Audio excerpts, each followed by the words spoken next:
I'm worried about my community a lot, but then again, not only my community, but everybody. These things, I realize it's really, it can happen anytime, and it's real. This is my window.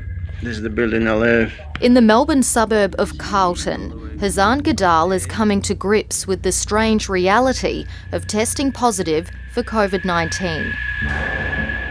It's very weird, very, very weird. My smell is zero. I cannot smell anything. The 35-year-old auto technician suspects he contracted the virus while working in a hotspot suburb 2 weeks ago. It's a bit worried, now I'm thinking about, if I get the virus, I think a lot of people get it because, I was really, I was always aware, this thing is dangerous. Hazan is one of 1,612 Victorians currently battling coronavirus. A further 177 cases were recorded today. We all have a part to play. We all have to acknowledge this is a clever enemy. The state's current outbreak has largely been blamed on hotel quarantine breaches. A nationwide review was announced on Friday, as well as further restrictions for Australians returning from overseas. We also agreed today a reduction in the number of inbound arrivals into Australia. They will be cut by just over half. The new restrictions on international arrivals began today. Here at Sydney Airport, only 450 passengers are allowed in per day, while Brisbane and Perth are both capped at around 500 passengers a week. Melbourne Airport is remaining closed to all international flights. Items left unattended at the airport will be treated as a security risk and may be disposed of. The new flight cuts have panicked tens of thousands of Australians still trying to make their way home from overseas. If I can't get that flight to Sydney, I'll be stranded in an unknown place with a high-risk pregnancy and no medical team and my small toddler. Katie May Hudson is 5 months pregnant and desperately trying to get back to Sydney. So the reason that we haven't returned earlier is because we haven't been able to. We had tickets booked in May and our tickets were cancelled. Yeah, this is your suitcase, okay?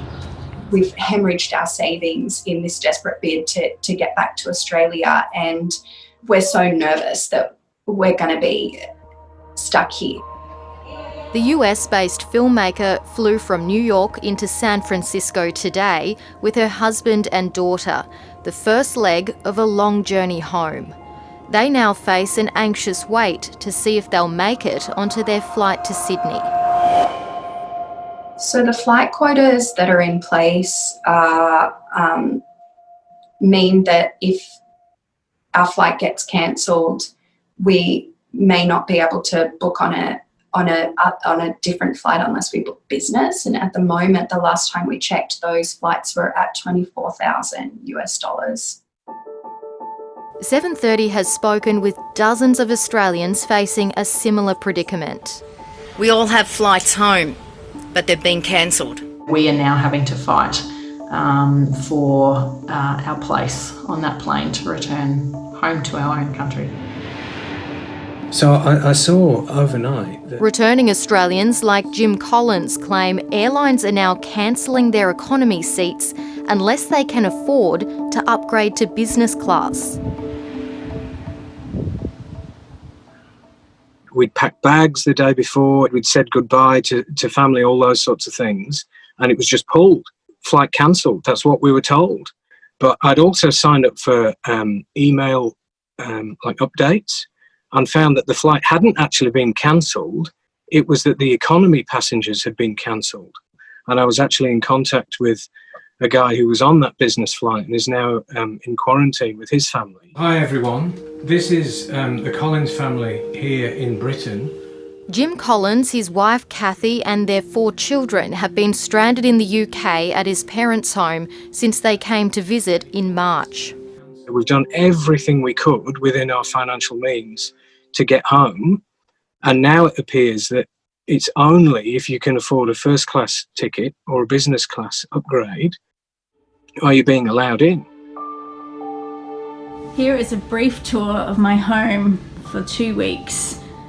Adelaide Dr Rebecca Halligan has been back in Australia since Friday. I'm going to knock on the door with a food delivery. Here's one now.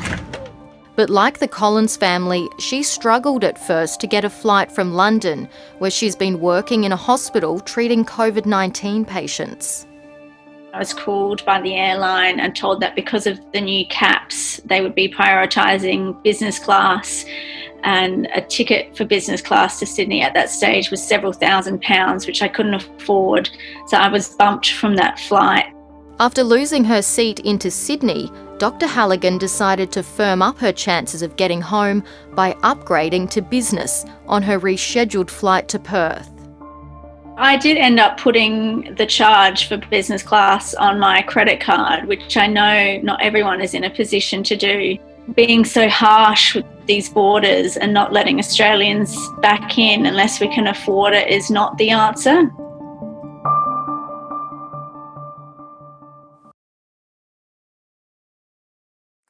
Hi, I'm Lee Sales. Thanks for watching this story. If you'd like to watch more of 730's stories, they are on the left of your screen.